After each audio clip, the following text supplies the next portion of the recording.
Welcome back to the GLP-1 series. You might be wondering why a naturopath like me is talking about GLP-1 medications.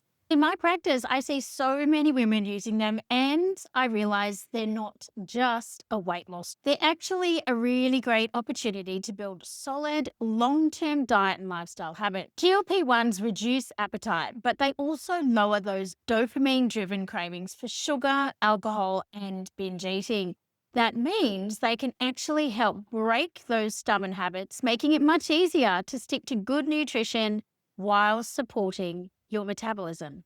Hi, I'm Emma Sutherland, clinical naturopath, author, mum, and your host. With over 20 years in clinical practice, I've helped thousands of women and their families transform their health using evidence-based integrative strategies.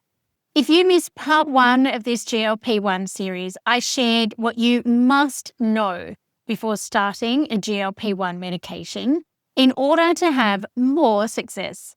I would highly recommend watching that video first, then come back to this one.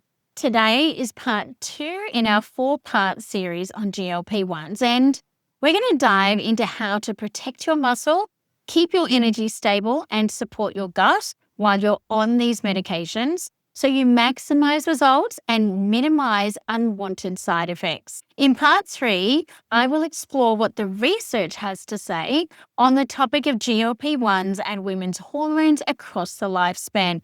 I have some fascinating research to share with you. In the final episode of the series, I will bring on nutritionist Melissa Leahy, who specializes in transitioning off GLP-1s successfully. Okay, let's get started with part 2. If you're currently on a GLP-1 medication or you're about to start, this episode is for you. Because yes, these medications can be incredibly effective for weight loss and metabolic health, but not if you're making the usual mistakes and end up sabotaging yourself. In part 1, we looked at what to do before starting the GLP-1s. Get your blood test done, build strong nutrition, movement, and mindset foundations. In this video, part 2, we're focusing on what to do while you're taking them. Here's what we'll cover. The first is protecting your muscle and metabolism. Second is managing common side effects. And third is supporting your gut health and setting up your long-term success. Let's start with your muscle, because this is the key to long-term sustainable fat loss. When you're on GLP-1s, your appetite will be reduced and you will naturally eat less. That's part of how the medication works.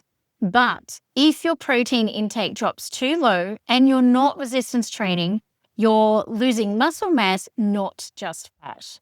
And muscle is metabolically active tissue. It helps control blood sugar, supports bone mineral density, and keeps your metabolism humming. In one study looking at weight loss in GLP-1 users, a significant portion, up to 40% of the weight lost, was actually lean mass. So we need to be proactive. Here's how to protect your muscle and metabolism. Aim for at least 30 grams of protein at each main meal, especially breakfast. Include a complete protein source each time, like eggs, lean meat, fish, dairy, or a combination of legumes and grains if you're plant-based. Add resistance training 2 to 3 times per week. Focus on your major muscle groups, your legs, your glutes, your back, your core. Keep up your daily steps. Even light movement helps maintain that metabolic rate. If you use collagen for protein support, ensure it's fully hydrolyzed, allowing for easy absorption. I have some favorite brands for those of you living in Australia. Just reach out if you're interested. And remember, if you're losing weight rapidly, your metabolism can slow down because it's a protective mechanism. So make sure you're eating enough, even if your appetite is lower. Now let's shift to talking about side effects, because while GLP-1s are powerful, they're not always smooth sailing. Here are the most common ones I see at clinic: dizziness, fatigue, headaches, constipation, metallic taste, nausea, and that feeling full all the time. So let's go through them and see what we can do. Dizziness or lightheadedness. This can happen if you're dehydrated or your blood pressure drops. So drink plenty of fluids, add some electrolytes, and make sure you stand up slowly. You might also want to review medications that might also lower your blood pressure. So check in with your GP. Next is fatigue or headaches. Often this is due to a very low calorie intake.